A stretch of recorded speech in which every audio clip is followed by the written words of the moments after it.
We see the quest board and we walk up to it. I pee on the quest board. What? The JPEG? Rick Ashley pees on the quest board. Help? Hey everybody, SkyDieRay here. We're not gonna be rolling for stats today, so we can just jump straight into the DnDGreentext video. Anyway, how are you guys doing? Hope you're having a wonderful day today. Before jumping into today's video, actually, we're just gonna use that time that we saved by not rolling for stats to very quickly smash the like button and consider subscribing as well if you haven't already. It only takes a moment, you can undo it later. The majority of people watching aren't subscribed, so consider doing that if you want. And yeah, with that being said, thank you so much and I hope you enjoyed the video. Easily the best worst encounter that I've ever seen. Be me, level 1 Orc Barbarian. Be not me, level 1 Dwarf Monk, Warforged Cleric and variant Human Wizard. Traveling through Faerun to get to the next major plot point when the DM cheekily smiles. As you ride along the countryside, suddenly a mysterious cloaked figure appears down the road. The mysterious figure casts some sort of a blast that knocks us all off of our carriage. Everyone excepting me fails the dex save. Immediately rage and bum rush the wizard. The crazed old man sees you charging and shouts, "Stay back, don't make me do it." I'm in a rage and literally too angry to hear reason. The old man casts power word Creel. The entire table goes silent. Out of character, the wizard player gets angry with the DM, saying, "Why the hell would you put level 1s against that high an enemy?" The DM smiles. I didn't say power word kill. As the crazed old wizard points his staff at me, a massive eruption of various shellfish spring from the end, engulfing my character and dealing 2d6 bludgeoning. My character is now almost dead and covered in shrimp. My face when I had an expectation and now I'm a bit disappointed because I was expecting the link for the My Face When to be something shrimp related, like some sort of gif or movie scene or whatever meme with shrimps covering somebody for some reason. I just had that expectation and it wasn't met and now I'm a bit disappointed. Hilarious either way, just feel bad for the scare that the players got. How I almost convinced my fellow PC to kill themselves. Be me, quote-unquote human fighter. Be not me, Harangon monk who worships Kelemvor, god of death and the dead. Monk says that he wants to be on Kelemvor's court when he dies. I ask how he plans on doing that, and he says he needs to make his karma quote-unquote 0 when he dies, so he can join his court. I ask what his karma is now, and the monk says that it's 0. I point out the good thing that we did since we met. The monk thinks about it, and proceeds to trip me to do an evil thing.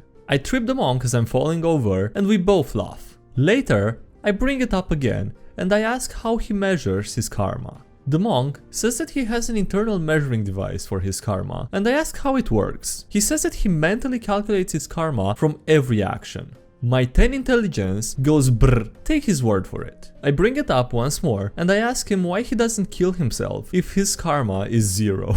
Jesus Christ. The monk thinks about it and says that suicide is an evil act. I ask why he doesn't do enough quote-unquote good things and then just cancel out the evil of killing himself. The monk thinks about it and spends several minutes thinking. IRL, I'm dying laughing. The monk claims that it's too risky, and I breathe a sigh of relief that I didn't accidentally convince him to kill himself. Jesus Christ. I actually thought that that's where it was going. I forgot the title said almost. I forgot there was an almost in the title. I really thought it was going in that direction. That went well, I guess. There's too many races with dark vision, they said. Be me, first time DM, and a long-time player since the 3.5 edition days. Be not me, 4 IRL friends and long-time players with varying DM experience. I run 5th edition Lost Mines of Phandelver for the friends. Have a lot of fun with entering shenanigans. The party enters Cragmaw hideout. I narrate how it gets darker and darker as they get deeper into the cave. My face when the party of 4 managed to all choose a race with no dark vision and none of us noticed until now. None of the 2 spellcasters know any light source providing cantrips. My face when they refuse to light a torch in the entering skirmish and still win. The party proceeds to annihilate Clark with no issue thanks to clever scouting. The druid wild shaped into something with dark vision. I can't wait for their reaction when they totally coincidentally loot some Googles of Night next session. See, this is a very good example of a nice DM. You see, this is very nice. I cut off my game, literally, as the party rolled initiative against an ancient green dragon. Okay, that is already sounding pretty bad. And I'm really curious what happens. I've been running a game for nearly 3 years now. It started as a try D&D thing at work over lunchtime, and it evolved into a whole campaign. We ran Dragon of Icespire Peak and then rolled it into a very homebrewed version of the follow-up adventures. It's been a blast. The party just managed to defend the city against simultaneous attacks by an unread horde led by a possessed ancient dragon and a small army of death-cult barbarians. In doing so, they ran themselves nearly dry on resources and managed to depossess the dragon by beating the crap out of it. Said ancient dragon then offered to help them chase down the spooky ghost that had been possessing it and then disappeared. What I expected. The party licked their wounds, regroups with allies to see where they stand, and plots on how to betray the ancient dragon after it helped them. The dragon was evil, and the party had a good reason to do this, not just murder hoboism. Now, for what actually happened? Well, the party found a dead ally and suspected that the dragon had the necessary diamond for a resurrection in its hoard, plus rationalized that it was weak now as it would ever be. So, they teleported directly into its lair. The dragon and its wyvern pets became immediately hostile and we got ready to roll initiative. But it was late, so we got ready for the fight to be next week. Except my wife had our newest baby literally the day we were going to play that session, and now we are 2 weeks later with it looking like it will still be a while until I can get it together enough to DM. Whoops! Thankfully, one of the other players is running a small what if arc, so everyone can keep playing. I'm going to try to pop in as a PC this week. Alright, that was actually wholesome and it was a lot better than I expected it to be.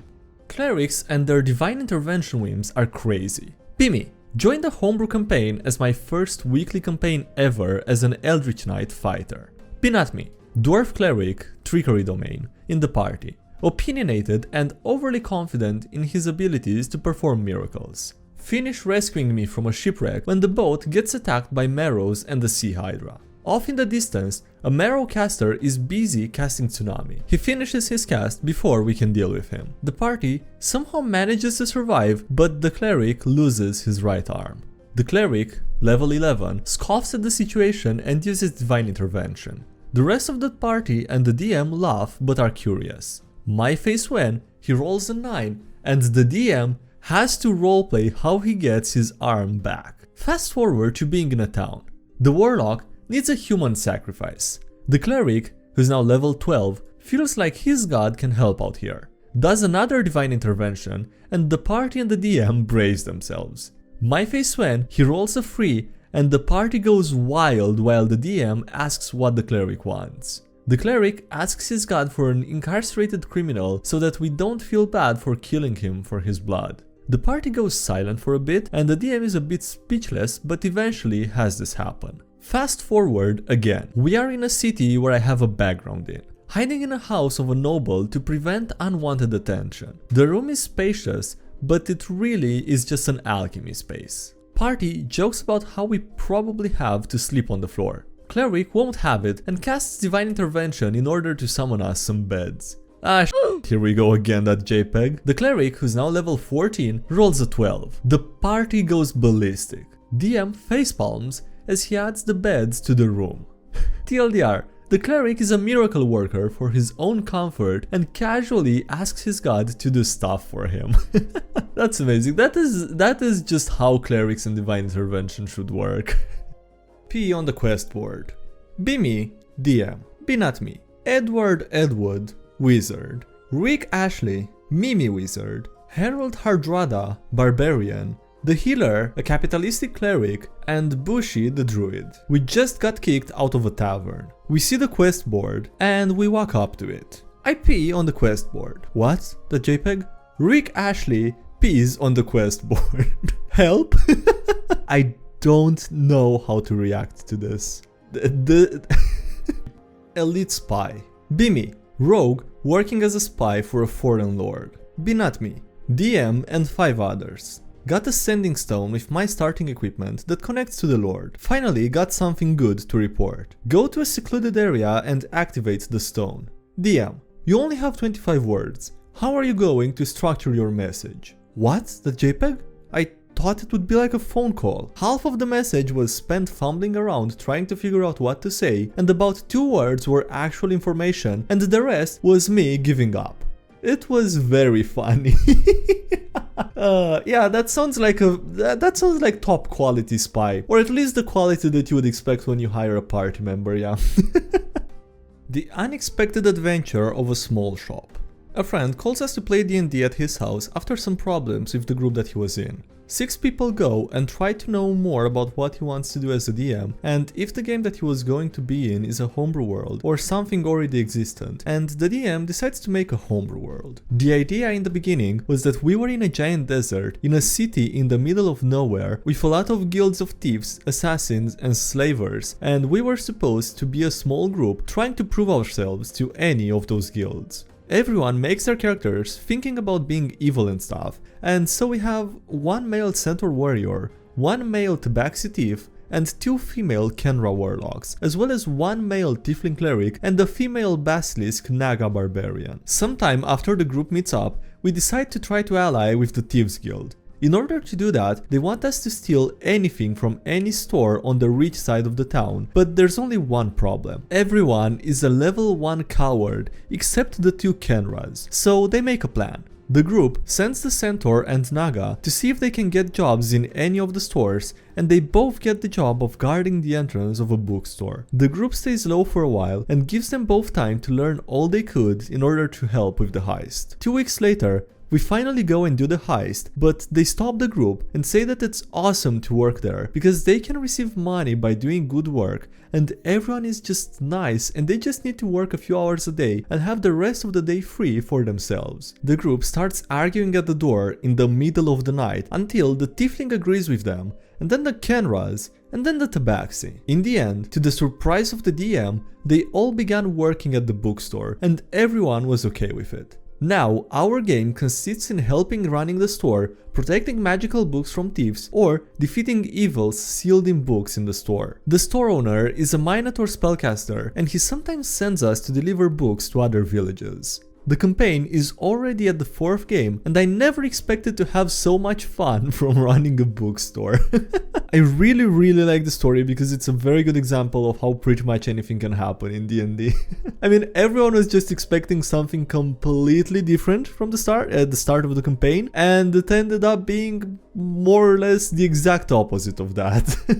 Alright, on that note, I guess that's gonna be it for today's video, so thank you so much for watching, I hope you enjoyed. Don't forget to leave a like if you did, and subscribe for more if you haven't already. Also, thank you so much to everyone supporting the channel on Patreon as well as on YouTube as channel members, I appreciate it a lot, so thank you so much again for that. Links below if you wanna check those out, if you wanna join the Discord server, subreddit, anything else, and yeah, that's it, thanks again for watching, and I'll see you next time. Have a great day, bye!